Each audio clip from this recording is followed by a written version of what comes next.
Welcome back to Les Schwab Tire Center's Outdoor GPS, presented by Fisherman's Marine and Outdoor. Now it's time for your weekend tech tip, brought to you by Chevy Silverado. Okay, everyone, I've already said this a couple times. It's an investment. It doesn't matter if you're buying super baits, if you're buying spin and fish, if you're buying any number of baits that we're going to be fishing from here all the way through the end of fall Chinook season.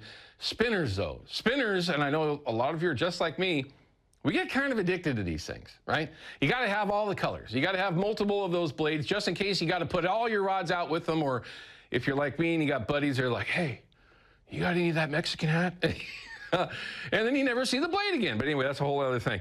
But you got to be able to take care of these because this gets expensive, right? I mean, all this stuff gets expensive. You got to take care of it as you use them for years. Some of the spinners that I have in this particular box, my hard spinners, I've had for years. Some of them, maybe even 10 years. I mean, they're just one of those things that if you take care of them, and sometimes you got to rebuild them, you know, once you catch enough fish on them, especially if they're a hard spinner. But you got to keep them from getting rusted. You got to keep them separated, and we're going to kind of start with that. Let's go ahead and talk a little bit about hard spinners. Okay, what I mean by a hard spinner is just the traditional wired spinner. Now, this is my all-time, one of my all-time favorites right here. This is actually a VIP. Forgive me for all my other sponsors, but I got to mention, it's just my favorite combo with that hoochie on there. It's just very, very important that I have one of these available to me. And the way that you do that is to keep them from getting rusted and just gnarled up where they can just get beat up constantly. Now, if there was a way that you could have this amount of spinners and separate each one of them, that's what I'd prefer to do, but I can't. So I actually use one of these boxes. This is a product from Plano, and it eliminates rust. That is absolutely key. How many times have you had spinners that were one of your favorites, and then you go back the next year or whatever it is, and the hook's all rusted out or whatever it is, so then you got to cut it apart. Well, does that change the mojo? You just never know. But if you can keep it from rusting, which is really nice with one of these little included water wicks that are part of it. They were a sponsor for many years here at GPS, and I'm a huge fan of these boxes. It keeps all of these spinners from rusting up. They've been in there for a couple of years now since I've been using this particular box, and they all look like new. Super, super important. Most of the hooks that we have these days, nickel plated or made out of material that's typically hard to rust, but you know as well as I do, if it can rust, it will. So here's how I like to do it. It's something to look into. You can find these boxes at Fisherman's Marine, no question. Now, talking about spinner blades, right? Now we've got all these different spinner blades from every manufacturer that's out there. They make them from 3.5s to 3.0s to even a little bit larger than that, depending on the style. Like a Colorado style blade is going to change how it actually fishes in the water, whatever spinner that you happen to have. Now, we learned this from Pro Escobedo from VIP. As a matter of fact, he pointed out one of the things that I thought was brilliant, I never paid attention to. Using a willow leaf like you see here, it fishes differently, right? It stands up much more vertical as it rotates, and you sometimes want to have that, right? Whereas a regular Colorado style blade, like this particular one here, from Simon. Oh, this one's actually from, excuse me, Yakima Bait. Fish a little bit flatter when it spins, so the fish see them differently. So you got to have all these different blades. Now, some of you are going to go, what the heck are you talking about? When a fish comes up behind your spinner with a willow leaf, they can see that blade a lot better. When it's a Colorado-style blade, they see it a lot better from the side, and you'll understand what those fish are actually doing a lot of times based on how they bite it. And he actually mentioned that right here on the set one day, and I love that. That was a great tip to keep. But this is a fishing product. This is I believe just a Plano box with all these little rivets in here, and you can get your blades in here and stack them beautifully and right on top of one of these pins where it keeps them all separated so that they're not just getting bounced around and knocking the color off. And a lot of these blades these days have UV on them, right? UV is just an extra coating that they put typically over the top of the paint.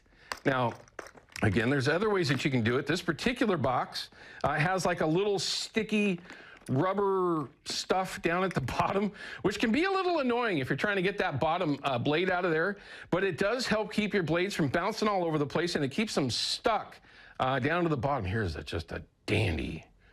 I am a big fan of that. It's a little bit big. That's about a size 4 blade. You got to kind of change things up if you're going to run that with a 360. But there are lots of different ways to keep these things stored. I would highly recommend the rust-proofing version that you have here with Plano, taking care of all these blades. And unbelievably important. This, again, is a fish-ing product, let alone all the best products that are out there that you like accessories for your boat. But this is one of the most ingenious fish box or ways to take care of your spinners that I've ever seen. So certainly something to look into. I do believe that those are available at Fisherman's as well.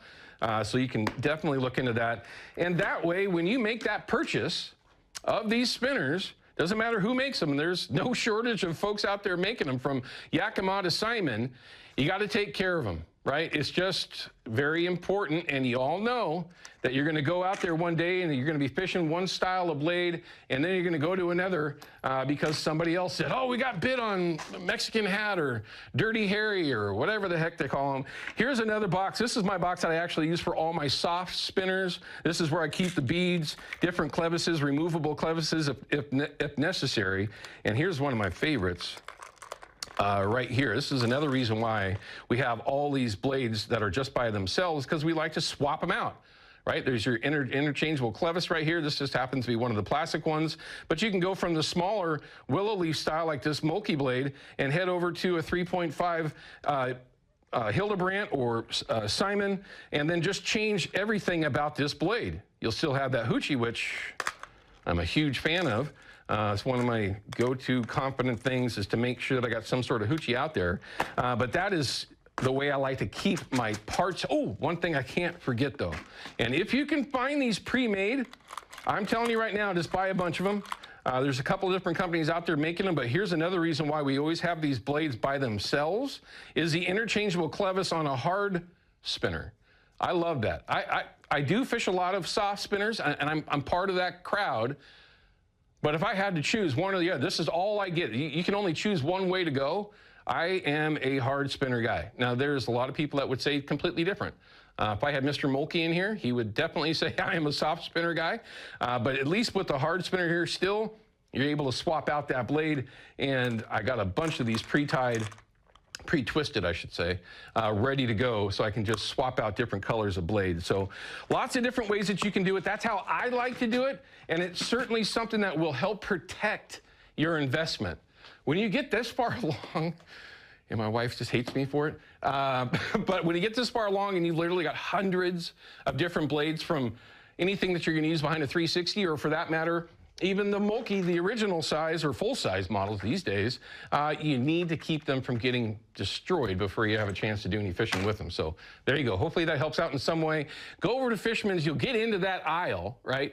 And they've got all the different storage boxes, from fish boxes to, or tackle boxes to these little individual boxes like this, where they're rust-proofing or rust deterrent, whatever you want to call it. It does actually work. A couple of years in here, no rust at all. It's a big deal. All right, we're going to cut to a break. When we come back, I'm going to have my good friend Christopher Topolos from Astoria. So now from the Rogue River all the way north, well, as far as north as you can get in Oregon. We'll be right back. Outdoor GPS is brought to you by Yakima Bait, steeped in tradition, innovation, and fishing success. And by Procure Bait Sense, ruthlessly effective.